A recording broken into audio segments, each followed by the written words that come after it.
앞에 이제 1시간 동안은 1시간 한 40분 정도죠. 35분 정도를 스마트 건설 기술이 10년 동안 어떤 방향으로 진행이 되어 왔고, 아직까지도 변화가 크지 않다. 그래서 우리가 해야 될 거는 CPS라는 부분을, 가상의 CPS를 만들어서 건설 현장에 적용을 해야 되는데, 그거는 무슨 일이다? 플랫폼을 개발하고 데이터를 분석하고 AI의 에이전트를 넣는 기능이기 때문에 여러분들이 오히려 선배들보다 잘할 수 있다. 그래서 건설 산업이 건설사는 가기 싫은데 가서 좀만 버티세요. 5년만 버티면 그 베이비 부머 2세대들이 다 이제 졸업을 해요. 저희 때는. 그럼 여러분들은 아마 30살 때부터 팀장이 되고 소장을 나갈 수 있다. 그때는 스마트 기술로 무장을 해가지고 그따구로 해가 아니고, 자, 후배님들 기술로서 해야죠. 태블릿을 갖고 자회사로, 그리고 협력업체도 정보, 이런 정보에 맞춰서 솔루션을 드릴 테니까 거기에 데이터를 받아서 오세요. 침 발라가지고 작업일보 갖고 오면 혼납니다. 그렇게 이제 설명을 해라. 어느 정도 이해가 되셨죠? 근데 제일 중요한 거는 국토부가 바뀌어야 된다. 그러면 활용 및 고도화. 지난 10년 동안 우리는 어떤 노력을 했고 뭐가 안 됐는지. 뭐 기술적으로 얘기하면 메이사도 그 얘기를 했겠지만 드론이 좋아요, OSC 좋아요, 자동화 좋아요. 근데 현장에서 해보니까 타이슨 말이 있죠. 누구나 계획은 있다. 처맞기 전까지는. 제가 현장에서 직접 처맞고 옥수수 깨진 얘기를 해드릴 테니까 그것도 담아두세요. 자, BIM 하도 많이 교육 받으셨을 거예요. 우리 건축학보니까 얼마나 많은 BIM 교육을 했겠습니까? BIM은요, 언제 나왔냐면요, 2000년대 초반에 나왔습니다. 20년 넘었습니다. CAD는 언제부터 활성화 됐냐면요, 97년도부터 나왔어요. 제 현장의 기사 때부터. 그 사연이 많은데, BIM은 아까 설명드렸죠. 플랫폼, CPS를 만드는 가장 기본적인 정보를 담는 솔루션이자 툴이다. 그렇게 이해를 하시고, BIM은 명확한 의사소통, 간섭, 오류 검토, 시공 정보 추정, 이거 너무나 잘 하시는 얘기잖아요. 이거 면접 들어갔을 때 딱 누르면 쫙 나오지 않습니까? 아직 준비 안 하셨군요. 방학이 아직 안 와가지고 준비하십시오. 그러면 제일 많이 적용하고 있는 게 공정회의 때. 국내 공정회의 때 이거 갖고 하는 데는 대형 건설 현장. 말 그대로 김포, 양평, 한강 지하차도에 한강을 하는 지하터널 공사가 5천억짜리예요. 거기다 BIM을 갖고 서로 공정회의를 합니다. 하지만 그 외의 현장은 안 한다. 발주기관에서 정부에 300억 이상 의무화를 했지만 그 안 하는 이유로 설명드릴게요. 두 번째, 시공 상세 검토. 제가 이거에 대해서 BIM 쪽의 학교의 교수님들한테 항상, 제가 교수님들 강의도 해드려요. 왜? 잘못 알고 계신 분들이 많으니까. BIM으로 설계를 하니까 600 LOD, 상세 철근도까지 다 그리는 걸로 알고 계세요. 그럼 왜 BIM 쓰는지 모르니까. 저걸 다 그리려면 뭐가 들어가냐요? 인력이 투입이 되잖아요. 그리고 플랫폼이 커져요. 철근이 얼마나 많아요. 검단에 지하주차장 철근, 전단 철근 너무 많으니까 깜빡해서 안 넣어가지고 붕괴됐잖아요.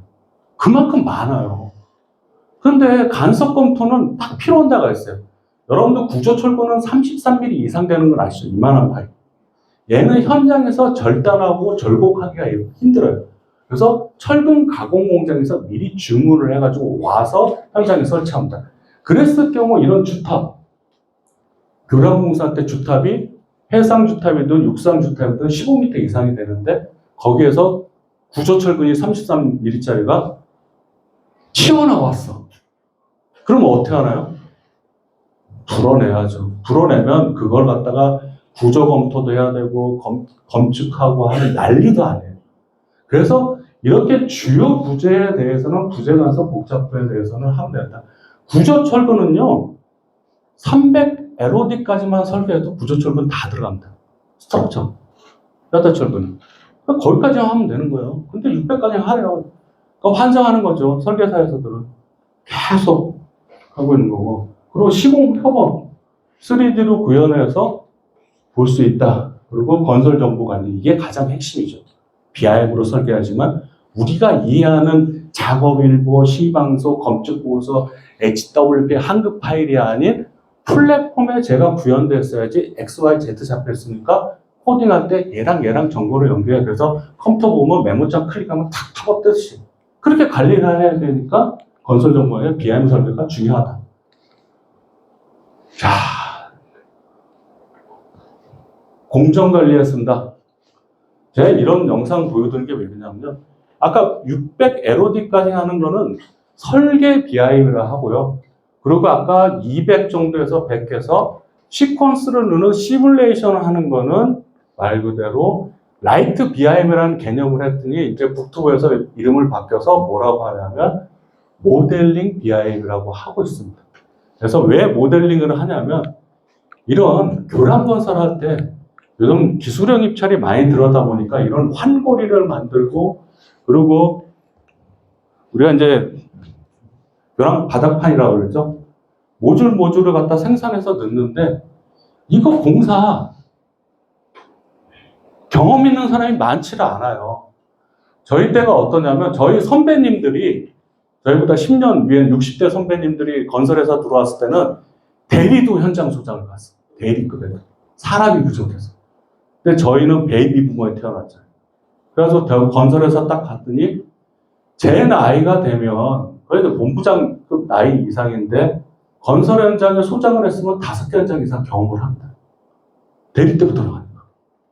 공사 현장이 짧으면 3년이지만 5년, 6년도 가거든요. 근데 우리 동기들은 현장을 많이 뛴 친구가 소장한 친구가 3개 현장밖에 없어. 그게 왜 중요하냐면 이런 교란공사 수주했을 때 경험이 중요한 거거든요. 근데 경험이 없어. 3개하고 어떻게 알아요? 그러면 DB로 해서 네스레너를 한다? 그거는 10년 전부터 나왔는데 안 돼요. 건설은 이 오랜 현장의 경험이 대단한 거예요. 소장급에서는. 그걸 갖고 있어요.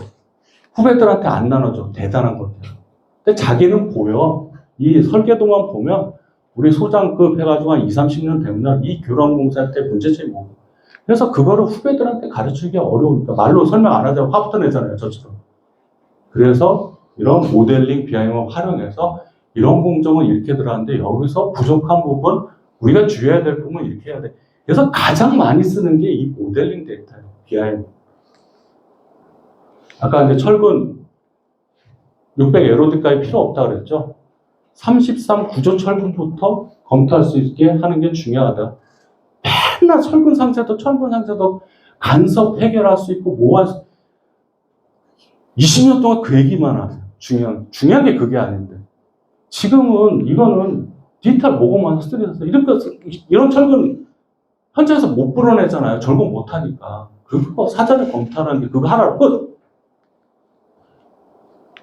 그리고 이제 설계도 갖다가 BIM 설계를 하래. 발주처에서. 설계사에서 인력 투입해서 2D로 3D로 그림을 막 그리고 있어. 근데 그 의미가 아니라 그랬잖아. 2D로 3D로 바꾸는 게 아니라 BIM으로 설계를 하면 우리가 공정에서 올릴 수 있는 4D, 시퀀스라는 시간이 들어가고 5D, 코스트 원가를 들어가서 관리를 해야 되는데 그냥 지금 생각하면 2D에서 3D로 전환하는 거예요. 그러니까 아까 모델링 데이터라는 개념을 왜 했냐면 공정을 알아야 되잖아요. 그러니까 빔 설계됐을 때 중간 관리자급 이상 되면 건설 현장을 알아야 돼. 공정을 알아야 돼. 그래서 일본이 선진국 싱가포르가 그 시니어들을 채용을 해가지고 이 BIM 모델을 만들었는데 한국은 그렇게 했습니까? 무조건 2D, 3D 바꿔요. 그러면 좋아. 나중에라도 바꾸면 되니까. 근데 문제는 이렇게 많은 데이터를 갖고 있으면 어떻게 된다? 현장에서 노트북이든 PC에서 굴러갈까요? 여러분 배그 해보셔야 알잖아요. 배그. 1060 그래픽 카드 갖고 게임 안 되잖아요. 솔직히 3080 이상 돼야 되잖아요. 얘들도 마찬가지예요. GPU 성능이 있어야 돼. 근데 현장 가니까 그런 컴퓨터 갖고 있는 친구가 없어. 그래도 발주처에서 설계를 하니까 이 BIM 데이터 받으면 30기가, 50기가. 배그도 그렇게 안 큰데. 화가 나는 거지. 안 돌아가. 근데 그거를 협력업체에다가 주면 협력업체는 어떻다? 현장 사무실에 노트북 하나 갖고 있으면 다행이고 없어요. 그럼 그 친구들 어떻게 관리해야 돼? PDF 파일로 출력해서 줘. 그럼 우리가 처음에 BIM 설계했던 의도가 아니라는 거죠. 그래서 이런 전체적인 부분을 보고 만들어야 되는데 제가 2년 동안 열심히 했어요. 국장님이랑 새로 오셔가지고. 아니, 에이징 됐어. 이제 처음에 막 플로팅을 하고 에이징을 했어. 스마트 건설 이해했어. CPS는. 근데 뭐 다음 대선 끝나고 어떻게 될지 모르잖아. 다 리프트되고. 환장하는 거죠. 그래서 그거를 여러분들 꼭 알아야 된다. 자, 이거를 보여드리고 싶은 거예요, 제가. TBM. 두더지 공법이라고 생각하시면 됩니다. 터널을 뚫을 때 위를 개척해서 오픈컷이 아니라 우리가 터널 보링 머신을 통해서 차차차차 들어간다. 많이 한 번씩은 들어봤을 거예요. 우리가 분당 하저 터널을 한 번 하고, 그리고 지금 김포 한강 밑으로 하나, 그리고 평택에서 변산바다 쪽으로 또 하나 터널. 얘가 좋은 점은 좋죠. 위에 발파 안 하고, 발파하면 민원 들어가고, 연약지방 꺼지고, 최근에 싱크홀 터널 붕괴 다 기존 공법을 했는데, 나툼을 하니까 안 되는 거고, TBM만 하면 얼마나 좋아요. 근데 다 문제가 뭐다? 겁나게 비싸. 이 터널 보링 머신은 대당, 이 세트당 3천억, 5천억 합니다. 현대건설이 지금 6천억짜리 공사에 5천억짜리 갖다가 해가지고 지금 300억씩 손해보고 있는. 대우건설도 대우건설도 딱 분당 하저 터널 한번 이거 한 번 하고 추가적으로 턴키 공사 수주해도 한 적이 없어요. 그만큼 이게 어마무시한 건데 문제는 상위 공사사들 언젠가 수주할 거 아니에요. 도심 내 들어갔는데 발파하지 말라 그러면 TBM으로 들어가잖아요. 근데 이렇게 세그멘트 만드는 거 모르잖아요. 설명 못 시키잖아요. 그때 우리가 TBM 했던 경험자들을 모아가지고 현장을 꾸릴 수 있어요? 못하니까 이런 시뮬레이션을 만들어야 되는 거고. 해상 장비 제작장 운영. 왜 이 얘기를 하냐면 우리 이제 그 얘기 하는 거죠. 여러분들 해상 크레인 보셨죠? 언제 봤을까요? 기억에 날 거예요.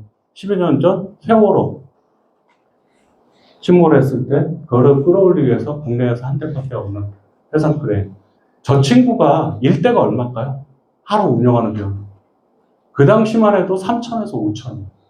근데 우리가 계획을 잘못 세우면 해상 크레인이 와가지고 하루 논다. 이틀 논다. 난리 나겠죠, 난리 나겠죠. 그래서 시공 계획을 짜기 위해서는 모델링 BIM 써서 하는 게 두 번째로 많이 활용하는 방법이더라. 드론, 아까 이제 설명 들었으니까 추가적으로 설명 안 해도 돼요. 기존의 방식보다 좋아요. 세이브 돼요. 환장하게 팬타스틱 해요. 근데 왜 드론 업체, 지금 국내 드론 업체, 메이사, 엔젤스윙, 저 협회 회원사입니다. 두 개 회사밖에 없어요. 그 많던 드론 회사들은 어디로 갔을까요? 10년 동안. 측량하던 업체들이 드론을 막 했어. 그랬더니 누가 그러더라고요. 이 드론이요, 이제 상용화가 돼서 DJI 드론 보세요. 막 인스타 찍고 난리잖아요. 그래서 이제 다 건설 현장에서 잘해서 없어진 거 아니에요? 땡! 도로공사에서 드론 갖고, 검측하고, 데일리 현장 사진 올려라고 3,000대를 구매를 했어요. 몇 년 전에. 각자 현장에 사러가 돈 줬어. 다 창고로 들어갔어. 활용도가 떨어져. 현장 정경 찍는 사진이 몇 번이나 필요하겠어요? 그거 외에는 활용도가 없다. 아까 이제 메이사에서 여러 공법에 대해서 써게 했는데, 드론이 왜 각광받고 성장하지 못했냐면, 기존의 공법을 대처를 못했어요. 측량은 여러분도 잘 아실 거예요. 광파기를 갖고 X, Y, Z 좌표를 찍고 레벨을 갖고 높낮이를 체크하는데 드론은 한계가 있어요. 태생의 한계. 왜? 영상을 찍어서 포인트 클라우드로 변환해서 그걸 병합을 하는데 얘가 줄자를 광파기처럼 쫙 대고 올라가가지고 정확하게 25m에서 촬영하는 게 아니라 고도계의 기준한 보정의 기준을 하다 보니까 Z값의 차이가 있는 거지. Z값이 5cm 이상 차이가 나는데 기술이 많이 좋아서 5cm 미만 줄었어요. 그것도 이런 고정이익을 던져야지만. 회전이익이 여러 번 왔다 갔다 해서 데이터를 갖고 오면 자꾸 쌓이면 오차가 생기잖아요. 그래서 고정이익이 들어가는데 고정이익을 해서 데이터 쌓여도 5cm의 마해선을 못 넘더라. 그러니까 어떤 현상이냐면 누가 이 성과물의 최대 고객이라 했습니까? 건설사요? 아니에요. 발주기관, 정부기관 있잖아요. 정부기관에 계신 분들이 얘를 갖다가 측량을 대체로 못한 거예요. Z값 차이 했는데 어떻게 준공 측량을 하겠냐? 진도 측량을 가능하죠. 결국은 사람이 가서 측량을 하라는 거예요. Z값 때문에. 못 믿겠다는 거니까.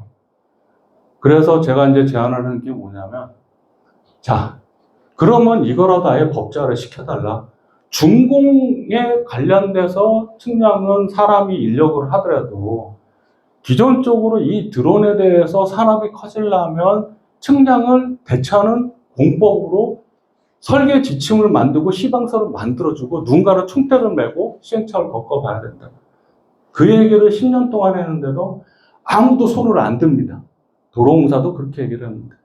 그게 결국 왜 그러냐면 5cm 차이였을 때 5만 평의 땅 에리아로 생각해 보세요. 그 토목 물량이 어마무시한 물량이잖아요. 그래서 그거를 책임질 수가 없다. 근데 기술이 더 고도화돼서 테슬라의 로봇이 춤을 추는 판인데 건설은 Z값 보정을 아직도 못해가지고 이러고 있냐 답답해 하실 것 같은데 건설은 로보틱스랑 AI가 투자하는 산업 중에서 제일 끝에 있어요. 그러니까 아까 그냥 부정적인 얘기만 계속하니까 여러분들이 얘 건설 가면 진짜 완전 망했다. 건설사 신고사. 그게 아니라 기회는 어디서 온다? 이 바닥에서 온다. 아무것도 여러분들의 가진 디지털 기술을 구현을 안 하고 있으니까 여러분들이 좀만 스마트하게 가면 이걸 구현할 수 있다. 그걸 설명드리고 싶은 거예요. 그래서 대우에서 저희가 드론 관제 시스템도 만들고 쇼잉을 했어요. 왜 이렇게 했을까요? 사장님들만 새로 오시면 드론 좋아하세요. 드론 얘기만 하면 한 바퀴씩. 북토부에 가서도 우리 정책관리를 하시는 분들 드론 하면 다 돼. 교량 점검, 기성 점검, 다 안전사고 다 된대. 아직 사람도 못 해보라는 겁니다. 중국이 부러운 거예요. 그래서 그런 단계가 있다. 자동화 장비는요, 딱 이거 하나 설명드릴게요. 자동화 장비는 건설회사에서 만들 필요가 있다, 없다. 우리는 설계하고 시공하는 회사지. 자동화 장비는 현장에서 필요하고 고객이 필요하면 누가 만들어 온다? 제조사가 만들어 온다. 응? HD, 현대, 인프라코어, 볼보 코리아. 여러분들 자동차 살 때 예전에 어라운드뷰 있었어요? 없었잖아요. 소비자들이 계속 원해. 주차를 좀 편하게 해주세요. 그 LDS도 넣어주세요. 사각지대 경보기도 넣어주세요. 사고가 줄어들어요. 그러니까 제조사에서 돈을 들어서 막 개발해가지고 우리 차는요, 현대차 1억이 안 되지만 1억 5천 대는 수입차를 능가하는 옵션을 더 많이 갖고 있습니다. 그러니까 사람들이 미치잖아요. 소비자가 원하면 하는 거예요. 근데 여기서 건설사에서 소비자는 누구다? 건설사 아니라 그랬죠. 정부 발주기관. 발주기관에서 야, 이번 공사는 무조건 MC, MG 장비를 넣어서 기존 공법보다 10에서 15% 향상된 결과를 갖고 와야지만 너희들이 제시한 금액을 다 줄 거야. 그렇게 시각 발표해버리면 자동적으로 만들겠죠. 건설사가 아니라 이 두산 인프라코, 두산 현대 HD, 현대 좀 말이 헷갈리네. 특정 회사 욕하면 안 되는 것 같아요. 자꾸 누가 뭐라 그러는 것 같아요. 중장비 업체에서 그런 시장이 열리면 알아서 만들어요. 근데 이제 저희가 성공한 사례는 이라크에 이런 익스케이베이터를 갖고 해상 공사를 하는데 바닥을 갖다가 다 파가지고 올려야 돼요. 방파제를 만들어야 됩니다. 그러면 그거를 방파제를 만들려면 얼마큼 팠는지 기성 측량을 어떻게 할까요? 수중 드론 넣으면 된다고. 제가 혀를 깨뭅니다. 수중 드론 앞에 30cm도 안 보여. 머구리 들어가요. 잠수들 2명씩 일주일에 한 번씩. 그 위험한 상황에 사고도 많이 나요. 그리고 효율적이지 않잖아요. 근데 저희가 사서 고르기에 저희 이라크 방파제 현장에 저희가 몇 대 넣었죠? 장수가 일반 장비 해가지고 한 대당 했는데 저희가 이제 16대 넣었죠. 16대 넣어가지고 93.5억이라는 아까 이제 수중 검측이라든가 그리고 얘는 그냥 좌표대로 계속 타면 되잖아요. 물속이니까. 효율이 엄청난 거죠. 바지선 갖고 줄 내려서 측량 안 해도 되고. 수중에 어떻게 측량하냐면요. 돌 달아가지고 내려서 해요. 수중도로는 안 됩니다. 발주소가 그러니까. 그냥 93.5억에서 공기도 75% 단정. 어마무시하잖아요. 이라크 현장에. 그래서 박수 받았어요. 그래도 국토부, 도로공사, 해건역, 이게 성공사례다. 스마트 건설은 바로 이거야. 그런데 결론은 어떻게 됐을까요? 반전이 있다 그랬죠. 16대는 저희가 이제 장비 붙여서 대당 백호 익스케베터 하나가 구입가가 1억 5천인데 그 센서로 달만 6천원만 원, 2억이죠. 그걸 16대를 이라크에다 헌납했어요. 빨리 계산해보세요. 2억 곱하기 16 해봐요. 얼마야? 이거 남은 돈이다? 안 남았어요. 그만큼 해외 현장은 리스크가 있다.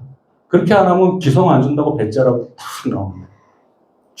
중국 친구들이 그건 잘하잖아요. 그래서 아직까지도 이런 효과밖에는 저희가 얻은 거 없다. 근데 이렇게 말 그대로 이런 어마무시한 위험한 현장에서 신호수가 에키노스가 아니라 측량할 수 있는 보조 근로자가 있으면 사고 날까 안 날까요? 하지만 가이던스 따라서 하면 사고가 줄어들겠죠. 근데 그걸 왜 적용을 안 하냐? 비싸니까 발주처에서 아예 스펙에 시방에 박아주면 좋죠. 이런 MC 장비를 써라. 근데 안 움직인다. 아까 드론 제트값에 책임을 안 지려고 하는데 이런 장비를 갖다 넣는다 그러면 누가 책임을 지려고 그랬습니까? 이제 거의 끝났는데요. 여러분들 요즘에 제일 관심이 있을 거예요. OSC 모듈러 공법에 대해서. 이거 딱 한마디만 할게요. 공법은 저보다 여러분들이 더 전문가잖아요. 요즘은 그 4학년, 5학년, 4학년 과정에 OSC 모듈러 과정 있지 않아요? 없나요? 처음 들어보나? 그냥 컨테이너 박스고 이거 프리캐스트 바닥판인데 이 교량도 현장에서 타설 안 하고 공장에서 만들어가지고 조립하면 돼요. 그리고 아까 세그마트 해가지고 우리 모듈러 주택도 차고차고 쌓으면 돼요. 근데 왜 그거 안 하는지 아시죠? 왜 안 될까요? 건설 현장에서. 제가 딱 얘기해요. 대한민국 30대 이상 성인의 자산을 차지하는 60%가 부동산이고 내 꿈은 수도권에 아파트 사는 게 꿈인데 닭장 같은 OSC 모듈러 주택을 지은 아파트에 들어가서 살아라고 하면 그 돈에 5억, 7억을 넣으라고 하면 여러분 살 거예요? 안 사잖아요. 물론 이제 홍대 건축가의 여러 건축학도들이 다양한 모듈러를 방식을 개발을 하면 되지만 우리는 한국 사람들은 어떻다? 남과 비교되는 거를 너무 신경을 쓴다. 코로나 때 마스크 벗으래도 한 사람만 안 벗어도 난리가 나잖아요. 외부. 우리는 주변 시선 너무 쓰는데 내가 새로 정부에서 만든 5억짜리 모듈러 주택인데 기존 7억짜리보다 2억 싸. 겁나게 좋아. 행복해요. 그거는 유튜브 찾으면 중국 영상에 나옵니다. 하지만 한국은 절대 안 된다. 왜? 국민평형 100제곱미터, 일반적으로 35평이 지금 우리 건축법 시작된 뒤 50년 동안 똑같은 평면에서 살고 있어요. 기본은 그거에 살아야 돼. 근데 모듈러 주택을 해서 하라고 그러면 하겠습니까? 제가 그래서 이거 활성화 안 된다고 해서 제가 한마디 했어요. 저는 아까 어떤 존재다? 리베로 같은 정부기관 민간사에서 할 얘기를 다 했습니다. OSC 왜 안 될까? 교수님들, 고대의 조은희 교수님들 전문가 많은 분들 나와서 얘기를 하세요. 그래서 제가 했죠. 활성화하는 방법이 있습니다. 정부 공공기관의 모든 건물을 OSC로 발주를 해 주십시오. 모듈러로. 과천 정부종합조사, 용인 정부총사 거대한 성전 만들지 말고요. 착착착착 하면요. 원가도 싸고 공기도 빠르고 빨리 시공해가지고 시민들의 민원을 해결을 해주는데 도움이 되면 국민들한테 사랑받지 않겠습니까? 그러면 그때 다 정부 관계자들 어떻게 되는지 아시죠? 얼굴이 빨개져. 특히 LH. 왜 그럴까요?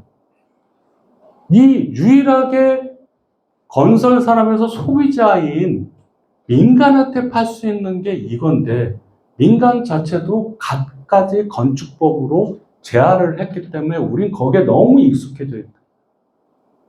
방 3개짜리는 살아야 하는데 아마 내가 영끌에서 50평짜리 아파트 살았는데 방 하나라가 원룸이라 그러면 주변에서 너 정신이 있는 거야?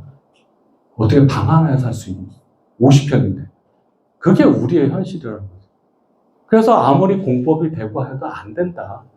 중국은 치고 나간다. 왜? 시키면 시킨 대로, 까라면 까라는 대로. 중국은 그 체제니까. 하지만 한국은 안 돼. 그래서 어렵다는 거예요. 공법이 아니라. 그래서 제가 설명드리는 거는 왜 이런 분이 스마트 건설이고 좋은데 왜 안 하냐면 얘는 새로운 공법을 바꾸는 게 아니에요. 우리의 기존의 건설의 패턴을 바뀌니까 아까 공법 바꾸는데도 10년 동안 아무 움직임이 없었는데 바꿀 수 있냐고요. 어렵다는 거예요. 그러면 이걸 할 수 있는 가장 좋은 방법은 정부 공공기관의 모든 사옥이든 관리 건물은 OSC로 하자. 제가 국토부 장관이 되면 꼭 그렇게 할게요. 아마 6개월 만에 집에 가요. 그래서 그 방식이 필요하다. 그래서 이제 제가 여러분들한테 설명드리는 마지막인데요. 너무 부정적인 얘기만 하니까 이 건설에 현타 온다. 가지 말아야 될까. 하지만 제가 그랬잖아요. 이 레드오션 시장이 여러분들이 블루오션을 만들 수 있다는 거.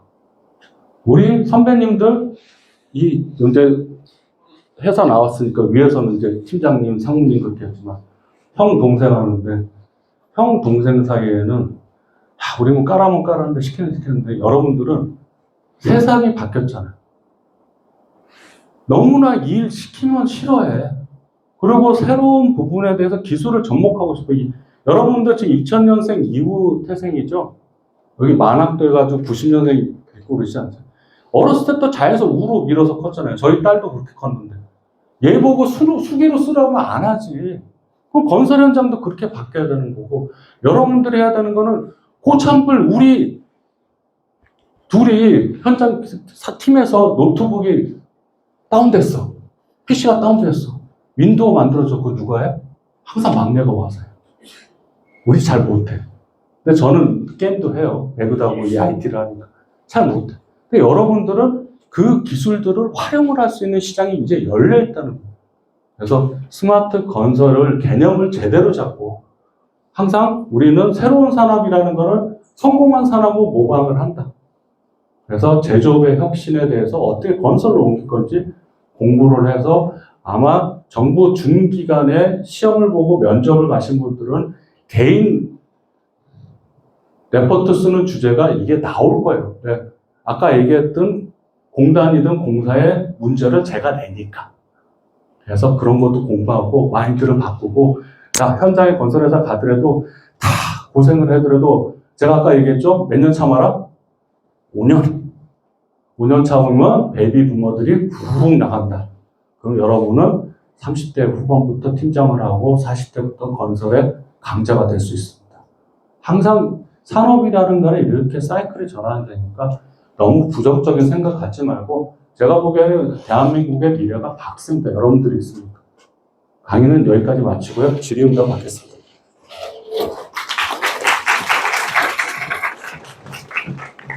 네. 질문 있으신 학생 손 드시면 제가 마이크 넘겨드릴게요. 오늘 정일부 회장께서 말씀해 주신 부분 생각할 게 좀 많을 거라고 보고요. 여태까지 여러분들 익히시거나 수업하시거나 해서 나왔던 부분들의 실질적인 부분이 많이 담겼다고 생각을 해요. 사실 기술자가 할 수 있는 범위와, 그러니까 시공사, 도급자로서 할 수 있는 범위가 있고, 발주자, 내가 공공기관이 됐건 정책이 됐건 이런 쪽으로 또 진출을 하시는 분이 하실 수 있는 범위가 있을 거예요. 그러면 그런 부분들이 좀 오늘 강의를 바탕으로 해서 뭐 마음속에 남아 있으면서 향후에 업을 하시면서 그걸 좀 되뇌이면서 일을 할 수 있으면 좋겠네요. 그 질문 혹시 네.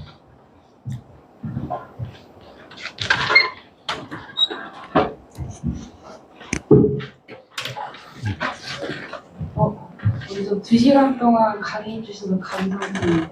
그 제가 궁금한 게 2000년대부터 스마트 건설 나오고 실제로 2015년부터 이제 그 CPS 해서 이제 가정적으로 어떻게 건설 현장 컨베이어 벨트처럼 할지 구상을 하셨다고 하고 현장에서도 이제 도입을 하시려고 하셨다고 말씀했는데 궁금한 게 이제 드론이나 아니면 이제 컴퓨터 자료나 AI, 빅데이터 같은 걸 많이 말씀을 해주셨잖아요. 실제로 이제 현장에서 도입을 시켰을 때 사람들이 기술을 적용시켜서 실제로 현장에서 쓰게 하는 그 과정이 어려웠는지 아니면 이제 드론 같은 경우도 이제 현장에다 깔고 이제 데이터 셋업하는 작업이 필요하잖아요. 배경하는 그 과정, 그 전처리 과정이 제일 어려운지 어떤 과정이 실제로 어려운지 궁금합니다.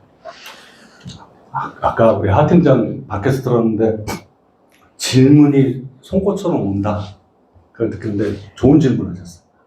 자, 스마트 건설 플랫폼을 만들어서 현장에 적용을 하려고 보니까 우리 팀 자체가 연구팀이었어요. 연구소에. 연구팀은 그래도 석박사를 받은 친구들인데 뭐 구조든 뭐 품질이든 그 친구들이 와 있는데 제가 팀을 만들고 그 친구들한테 자, 현장에 가서 현장에서 답을 찾아라. 현장을 딱 보냈어요. 어떻게 했어요? 아침에 6시 반에 일어나서 TVN 들어가서 내가 안전관리자를 트래킹을 해라. 그리고 시공이 어떻게 되는지. 3개월은 못 버티는 거죠. 올라오죠. 그리고 건설 현장은 어떻다? 건설은 도급에서 주는 만큼만 해요. 이게 너무나 국토부 정부기관에서 그동안 수십 년을 우리는 그런 과정에 살아왔어. 그러니까 돈을 안 주는데 새로운 기술을 적용한다? 안 하려고 하죠. 특히 현장에 제가 이 스마트 기술을 만들어서 미래전략팀이 사장님 직속기관이니까 사장님의 명을 받아서 이제 본부장님들한테 설득을 해요. 주택본부장님, 건축본부장님. 다 제가 이제 예전에 이제 제 사원 대기업 때 부장님 있었던 분들이 사수잖아요. 어떻게 보면 딱 하시는 얘기가 야, 정부장, 우리 주택 바빠.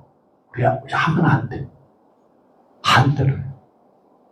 반 디지털 전달. 현장 갖다 주면 입이 다 튀어나와요. 왜 하필 우리 현장이지? 왜 우리 현장이 됐을까? 그게 10년 전이었거든요. 근데 10년 동안 변화가 됐다, 안 됐다? 안 됐다. 그래서 그 사람들이 버티던 사람들이 이제 어떻게 됐다? 팀장이 됐어. 그리고 현장의 소장이 됐어. 그리고 우리 그 아까 반 디지털 정서를 갖고 있는 분들, 핑거테크 싫어하시는 분들 다 이렇게 나왔어. 자연인이 됐어. 그러면 여러분들이 이제 가서 해야 될 단계다. 그리고 더 이상 왜? 일은 똑같아. 줄지를 않았어. 근데 할 일은 많은데 후배들이 안 들어와. 그러니까 일당백이 되려면 뭐가 필요하다? 여러분들 요즘 하잖아요. AI 에이전트처럼. 이 스마트 기술 개발돼서 쓸 때가 됐다. 첫 번째 질문에 다 이해가 되셨습니까? 두 번째, 드론. 아까 도로공사의 3,000대의 그 슬픔을 얘기를 했죠. 우리 도로공사는 드론으로 안전관제부터 시공, 관리까지 할 거야. 다 사업단 밑으로 다 샀어. 그랬더니 문제가 뭐냐면 기준을 안 만들어줘서 산 거야. 300만 원짜리부터 3천만 원짜리 인스파이어까지 다 다르게 샀어. 근데 우리가 뭐다? 현장 일은 딱 정해진 만큼만 하는데 누군가는 그 총대를 메고 해야 되잖아. 그럼 현장의 막내가 그걸 총대를 메요. 막내가 딱 총대를 메는 순간 걔는 그 친구는 어떤 부담이 있을까요? 열심히 공부를 하지. 꼬마 드론 사가지고 연습하는데 날렸어.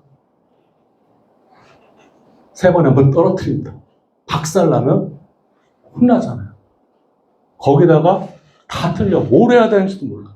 그리고 그걸 갖다가 데이터를 가져오면 어떻게 다운로드 받아가지고 매핑을 해야 될지 몰라. 결국은 엔젤 스윙이랑 메이사가, 엔젤 스윙을 처음 컨택해서 제가 키웠어요. 그 회사. 그래서 건설회사 20개 현장을 해서 직접적으로 서비스를 해라. 그리고 드론도 날리지 못하니까 가서 해라. 근데 좋았어. 처음에는 드론 붐이 있어. 그 데이터 전처리하는 솔루션이 이미 다 개발되었는데 결국은 현장에서 이 서비스 와서 숙제를 내라니까 도로공사 숙제를 하니까 회사 붙여가지고 서비스를 이렇게 다이렉트 붙이고 싶거든. 나는 뒤에서 빠져. 그런 상황이 벌어진 데다가 이제 관심이 시들어져. 드론에. 아까 Z값에 측량을 대체로 못하니까 법으로 바꿔버려야 된다. 그래서 이렇게 사그라들어서 그래도 현장에서는 수요가 계속 생기거든요. 그래서 결국은 어떻게 했냐. 대우건설같이 드론팀을 구성했던 팀은 현장에서 일정 공간에다 갖다 놓으면 드론 스테이션이나 자리를 잡고 거기다 놓고 원격으로 날려서 데이터를 취합해서 본사에서 잡아가지고 했어요. 근데 그거 많이 해봐야 4개 현장, 5개 현장. 한 10개 현장 하면 결국은 사람도 가서 해줘야 돼. 그래서 이런 스마트 기술은 아직 제가 기성세대라고 얘기를 할 거예요. 건설의 기성세대들이 아직 받아들일 마음이 안 되기 때문에 캐즘이 있더라, 캐즘. 근데 어느 순간은 싹 바뀐다. 여러분들이 가서 팀장 되는 순간, 어느 놈이 가서 레벨 갖고 측량을 하고 있어. 드론 자동에서 올려. 우리가 스테이션 만들어서 원격 관찰을 했더니 의미가 없어. DJI에서 드론 스테이션을 만들어서 딱 보여준 거야. 그래서 나는 엔젤 스윙 그거 갖고 왔길래, 야, 대단하다. 어떻게 이런 스타트업이 개발을 했었지. 기성품입니다. 그러니까 아까 자동화 장비처럼 우리가 하는 게 아니에요. 그리고 우리가 원하는 거는 현장에서 내가 이걸 갖다가 프로그램 돌릴 정도로 하면 집에 퇴근 못 해요. 잠 못 자요. 현장에서는 지금 단계는 자기 업무만 하고 이거는 내가 할 수 있는 서비스 회사를 운영하고 그 데이터를 검토할 수 있게. 지금 AI가 나와서 AI 에이전트 프로그램 돌려서 결국은 할루시네이션이 있으니까 내가 한번 최종적으로 검토하듯이 그 단계의 기술을 개발을 해야 된다는 것을 답변을 드리고 싶었어요. 그래서 이제 스마트 건설이 막 잘 된다고 얘기를 하고 다니면 솔직히 제가 10년 전에는 다 잘 된다고 그랬어요. 이걸로 하면 다 되고요. 만병통치약이고요. 손가락만 끄떡하면 신경 안 써도 돼요. 그랬는데 뻥을 너무 많이 쳤더니 결국은 저한테 도구로 들어와서 제가 풀어야 될 숙제가 된 거죠. 그래서 지금 실상을 얘기 드리는 거예요. 기회는 오고 있다. 네. 추가로 질문드리는데 시간에도 드론 스타트업 이사님 좀 설명해 주셨잖아요. 근데 제가 지금 이해한 건 스마트 건설 기술이나 안전 기술 하면 AI, 빅데이터 이런 것에서 지금 신생 스타트업들이 많이 있는 걸로 알고 있거든요. 근데 그분들이 항상 강연에서 해주시는 말을 들으면 아직까지 현장에서 적용된 대형 건설사나 대형 현장밖에 없다고 말씀해 주시는데 그러면 제가 이해한 게 대형 건설사나 회사에서 팀을 꾸려서 그 기술들을 직접적으로 하고 있는 것보다는 하도급식으로 스타트업들이 많이 제안을 해오고 그거를 현장에 적용시키는 방향으로 이제 밑에서 위로 많이 가고 있는지 아니면 그 말씀해주신 것처럼 탑다운처럼 이제 대형 건설사에서 아이디어가 있으니까 하도급식으로 꾸려서 그걸 성공해오는 이제 업체들한테 맡기는 식인지 그게 궁금합니다. 아까 좋은 박수 한번 쳐주세요. 이렇게 오늘 강의를 다 정리하는 질문을 주셨어요. 건설은 헨리포드는 고객이 민간인이었잖아요. 내가 생산성을 향상시켜 800불짜리를 200불에 만들어서 딱 자동차를 줘. 자동차가 이거야. 겁나 좋아. 말 타고 다닌다. 근데 딱 보니까 와이퍼도 가리고 싶고 소리도 빵빵하고 승차감도 좋고 싶어. 그러니까 요거가 생기니까 헬리포드만 있는 게 아니라 미국의 자동차 회사들이 상부터 경쟁을 해요. 그래서 새로운 기능을 넣으면서 고객들의 니즈가 맞춰서 이렇게 계속적으로 발전하는데 건설은 고객이 누구다? 발주기관, 정부기관이다. 이 분들은 제일 좋은 방법은 뭐냐면 국가의 재정이 들어갔잖아요. 재정이 들어갔을 때 이게 대해서 법에서 정한 만큼만 해야지 새로운 혁신적인 걸 했을 때 아까 Z가 5차를 누가 고의 목에 방울 나는 것처럼 책임 못 지듯이 못하고 있는 거잖아요. 그랬을 경우 스타트업 제가 그 얘기를 한 거예요. 얼마 전에 강의에서도. 스타트업의 규제하는가 개선 방향인데 우리나라에 스타트업이 성공한 스타트업이 없다고 얘기를 했어요. 다들 교수님들, 관계자들 정말 다 뭐 스타트업이고 그냥 다 있지. 내가 생각하는 스타트업은 말 그대로 조 단위로 클 수 있는 최소 현장에서 500억, 600억 매출을 올리는 혁신적인 기술을 갖고 있는 친구들이 필요한데 그렇게 성공한 케이스가 없었던 건 가장 큰 원인은 정부가 변하지를 않았다. 고객이 그걸 원하고 필요한다면 설계 기준을 만들고 표준 시방을 스마트 기술 드론을 넣었어야죠. 그러면 우리 드론 업체가 아니니까 아까 엔젤스이든 메이사 같은 신생 업체들이 와가지고 그걸 빠르게 기술 성장하고 서로 경쟁을 하면 시장은 더 좋아졌을 거예요. 그게 가장 큰 우리의 아픔이다. 그래서 여러분들은 이제 딱 마무리 정리하면 뭐냐면 저희가 이제 여러분들 태어나기 전에는 국토개발 10개년 개발 계획을 세워가지고 10년마다 국토부 경부고속도로 갈 거예요. 영종도 공항 만들 거예요. 철도를 다 깔 거예요. 정부에서 재정을 다 넣어. 그럼 고도성장계에는 나라의 GDP가 성장을 해요. 건설 인프라를. 근데 지금 2010년 이후로 뭐다 우리는? 어설픈 선진국이 됐다. 제대로 되지 않은 상태에서 복지로 예산이 들어가는 거예요. 그래서 국토부의 예산이 자꾸 쪼그라드는 거예요. 한때는 200조, 300조까지 다 쓰던 발주가 이제는 국토부 예산이 60조인데 그나마 인프라는 없더라. 이미 다 만든. 그러니까 돈이 없어. 돈이 없으면 이제 누가 해야 된다? 결국은 이런 스마트 기술로 이 건설의 인프라 시장이 죽지 않으니까 민간이 만드는 시장이 이게 캐즘이 있고 스마트 건설 10년 동안 캐즘이 있고 절대적인 필요 시기가 2025년 전후로 시작이 된다.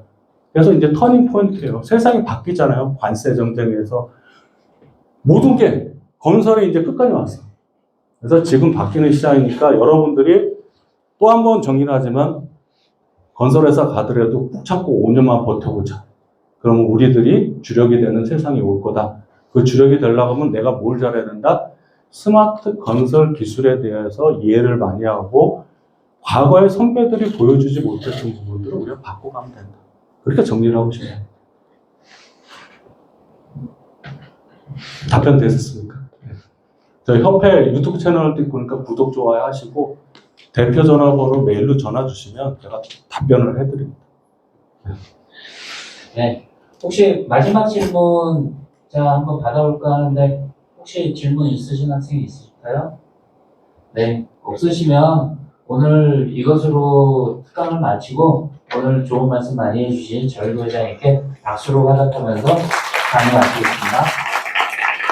고맙습니다.